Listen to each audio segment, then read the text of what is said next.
સીતારામ ગુરુજી. સીતારામ સીતારામ.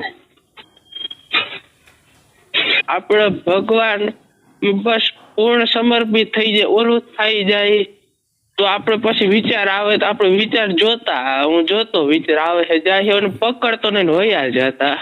કાંઈ વાંધો નહીં, એ તો આપણે પ્રથમની સાધના હતી, પણ અહીંથી આગળ આપણે સાધના અહીંથી આગળનું એક પગથિયું ઉપર આપણે હાલવાનું છે. હવે તમારે કોઈ મંત્ર જાપ કરવાનો નથી. ધ્યાનમાં બેસી તો કેટલી ગણી. હવે તમારે બેઠા બેઠા શરીર એકદમ ઢીલું રાખી અને સીધું સરખું બેસવાનું, આમ કેવલ શ્વાસ ઉપર ધ્યાન દેવાનું છે. શ્વાસ ઉપર ધ્યાન દેવાનું એટલે ગણવાના કે મંત્ર જાપ કરવાનો નથી. પછી સહજતાથી શ્વાસને લેવાનો. શ્વાસને તમારે આવવા વાળો જવા વાળા બે પ્રાણ ને એક હરખા કરવાના છે. જ્યારે એક શ્વાસ બે શ્વાસ એક હરખા આવી જશે, જવા વાળો આવવા વાળો, એટલે તમારે નાભી કમળમાંથી જે આપણી સૂક્ષ્મણા છે એ જાગૃત થઈ જાય છે. એ જાગૃત થઈ જાય છે એટલે તમને એ સોહમ નાદ તમને આપમેળે સંભળાશે. એ સોહમ જે સંભળાય છે એ સોહમ રૂપી જે આત્મા છે એ આપને સાક્ષાત્કાર થાય. તમારે જપવાના નથી, કાંઈ કરવાનું નથી. આધ્યાત્મિક યાત્રા શરૂ થાય છે.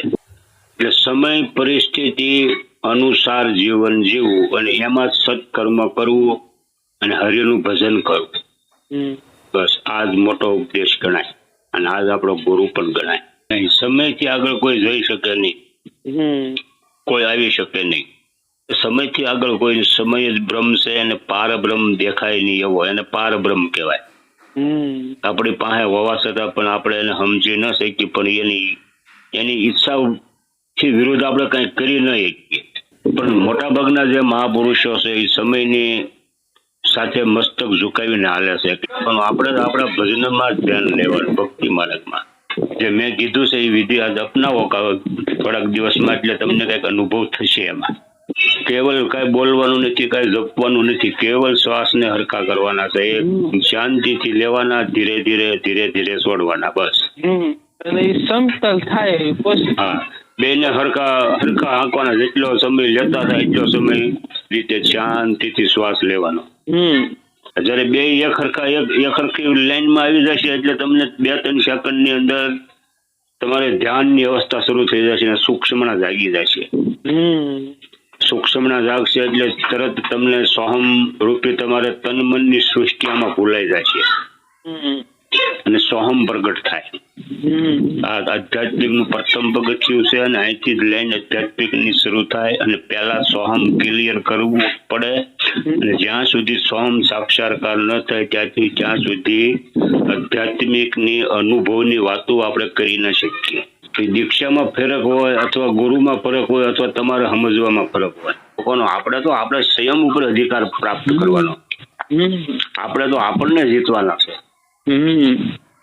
હાવ હેલું છે, જેમ છે એમ આપણે સમજીને હાલવાનું છે, જેમ છે એમ બધું ભોગવવાનું છે. પણ આટે છૂટી મટે નહીં તો શું થાય? ધીરજ ને વસનોમાં વિશ્વાસ રાખજો. જે વસનમાં હાલ્યા હતા એ વસનકારે છોડ્યું નથી. હવે આવી રીતે અખંડ વિશ્વાસ ને અખંડ ધારામાં રહેલો એ જ એક સાધના કહેવાય. આ પકડી રાખવું આને એક સાધના કહેવાય. જે વસનને એક વિશ્વાસ રાખીને પકડવું આને એક અભ્યાસ પણ કહેવાય. ગુરુના વસનમાં સંપૂર્ણ ભરોસો હોય તો આનું ફળ મળે. દઢ કરતો આપણામાં શબ્દોમાં જે વિશ્વાસ લાગી જાય ને આ જ સાચું છે, હવે મારે આ જ કરવું છે, આ બરાબર છે, આવું જયારે સમજાઈ જાય ત્યારે જ એ શબ્દને એ પકડી શકે અને ત્યારે જ એ શબ્દમાંથી એને સમજણ પડે.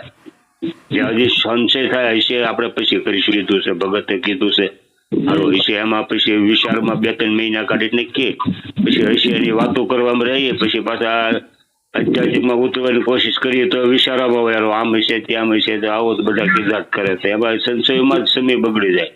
હાસુ છે એમ દ્રઢ પકડીને બેસી જ જવું, બીજું વાત જ નહીં, બીજું જે આવે તે હાસુ તે ખોટું, પણ આ કીધું એ હાસુ. પણ આ બધું કરીને આપણે કરવાનું શું છે? જયારે આપણે સોહમનો સાક્ષાત્કાર, આત્મ સાક્ષાત્કાર થઈ જાય, મહત્વનું તો એ છે. આપણે એ મન છે એ આનાથી ભટકાવે છે, એટલે આમાંથી પડી જાય. આમાંથી સાધનામાંથી આપણે પાછું મન ઉડી જાય ને કઈક બીજું કરવા મળે, આને પડી જાય કહેવાય. સમજ્યા? સાધના માર્ગમાં આ શબ્દને પડી જાય કહેવાય. તો આમાંથી જયારે પાડે છે અને પડી જાય છે, જયારે આપણો લક્ષ્ય હાસો છે, તમને દૃઢ વિશ્વાસ છે, એટલે જ તમને પાછા ખેંચીને ન્યાય લાવે છે. એ જ આપણો સદગુરુ છે.